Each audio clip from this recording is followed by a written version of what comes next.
Hi everyone, thank you for joining me for this week's craft. So today we are going to be doing seed paper cards. So in your packet it will include some instructions, it will include 2 pieces of paper, some cardboard, wax paper, and then 2 cards.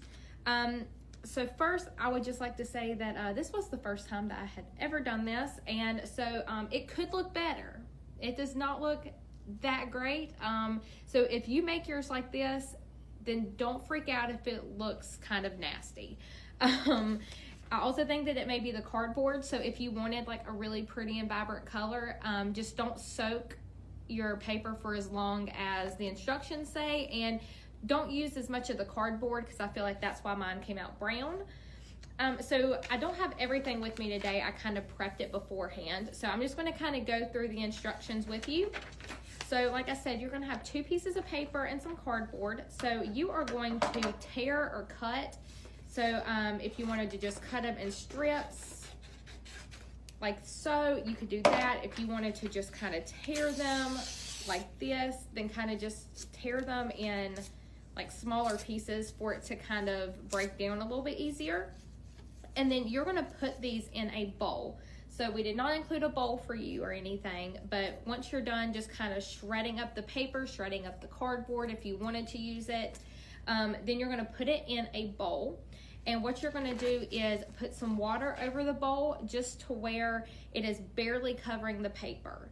And then you're going to let that sit overnight. So I did mine at like 5:30, and then I let it sit until about 5:30 the next day. That's a little too long because it will kind of bleed the color out. So if you were to do it at night, my suggestion would be to do it at like 5 or 6 at night, and then wake up, and then maybe around 10 or 11 in the morning, go ahead and drain out some of the water. And then after that, you are going to pour it into a blender. So that is one thing that I could not provide y'all because they are expensive. So if your parents have a blender, or if you are an adult and you were doing this, just throw the paper in the blender. And what I did, the instructions will say to put it on high or blend on low for 10 seconds, kind of like add a little bit of water if needed, because it's going to have to look like a thick soup. And then you're going to blend on high for 30 seconds or until the cardboard has been thoroughly blended and there are no big pieces or chunks that are visible. So I used my soup setting on mine because it kind of purees it, and it worked pretty nicely. So after that, you're going to pour the mixture back in your large bowl, and then you also have some seeds in your packet. You're going to pour the seeds, all of the seeds in there, and then you're just going to kind of stir it into the paper, cardboard, really gross looking mixture. And but don't blend them after that, because if you blend it, then it will tear the seeds, and the seeds need to be intact for you to be able to plant this and to let it grow. So after that, then you are going to take your wax paper and also like get a towel or something. So I'm just going to kind of sit this underneath it, but I've already drained out most of my water. So what I ended up doing was like taking like napkins and kind of pressing on it like this, because it does hold water, as you can see. If you have a sponge, probably the sponge will work a little bit better because it will absorb it. You can wring it out and reuse it. So after that, you're going to spread the mixture out onto wax paper. So here's whenever you're going to see what it looks like. Kind of looks like really bad granola, or just like wet paper, wet cardboard. And you're just going to kind of put it out.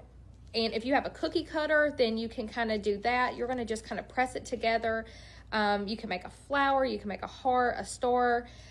You don't even have to do anything where it is a design. If you just want to make these to just plant with your family, that's absolutely fine too. So just kind of compact it together a little bit. And then you are going to take a towel or fabric, and you're just going to kind of pat down. And you see that there's so much water coming off with it because it does hold it really badly. So you're just going to kind of try and dab it as much as possible.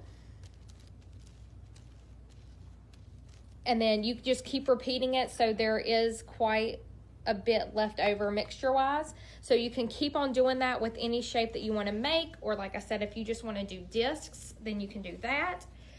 And then you are going to let them dry. So you're going to like leave them on the wax paper and then let them dry for probably about a day, because this has been sitting out for a day and it's still holding water. And as you can see, if you don't let it dry, it will kind of chunk off a little bit. So just kind of like let those fibers kind of dry up together. And then after you let it sit out, then it's going to be kind of hard, maybe a little flimsy, so just be really careful with it. I did provide like 2 like white cards, so if you wanted to do the greeting cards like in the instructions, like here I had like happy birthday and I drew a little stem. If you wanted to make a flower out of it, all you have to do is take glue or tape and then just tape it right there, and then it can be a gift that you can give somebody. So like it'd be really good for like Earth Day or any kind of like summer birthdays, grandparents' days coming up next. So anything like that, you could definitely do. Once it is done drying, they can either peel it off the card or you can take your disc. I'm just going to pop off a chunk of this one. And then so what you can do is, since this is all recycled paper now and it's completely dissolvable, then you can just plant this and the seeds in there will grow from the ground. If you want to do it in a flower pot, you can do it in a flower pot or a planter's box, anything. So this is just a really good way to kind of upcycle what we have at home, and just a fun way to be able to make some flowers grow. And then if you also like kind of want like a more groomed look, it even says it in here, you can honestly just make really big sheets, like kind of like leave them like this, let them dry, and then like you can even like break them off, or you can plant the whole seed like in your flower garden. It's a very open-ended craft. It's just really fun. It's kind of messy, but we like that sometimes. So I really hope that y'all have so much fun doing this. If you end up, or if you were able to kind of get it with a little bit of color, I would love to see that. Like I said, all of mine kind of drained out once I blended it with the cardboard. So if you want to do this craft and then comment on our Facebook or message us your final product, please do that. We do have a lot of kits left and available. So if you want to come to the library, you can definitely pick that up. And I hope that you enjoyed this. Next week, please join me so that we can make glitter slime for our summer of slime. So I will see y'all next week. Bye.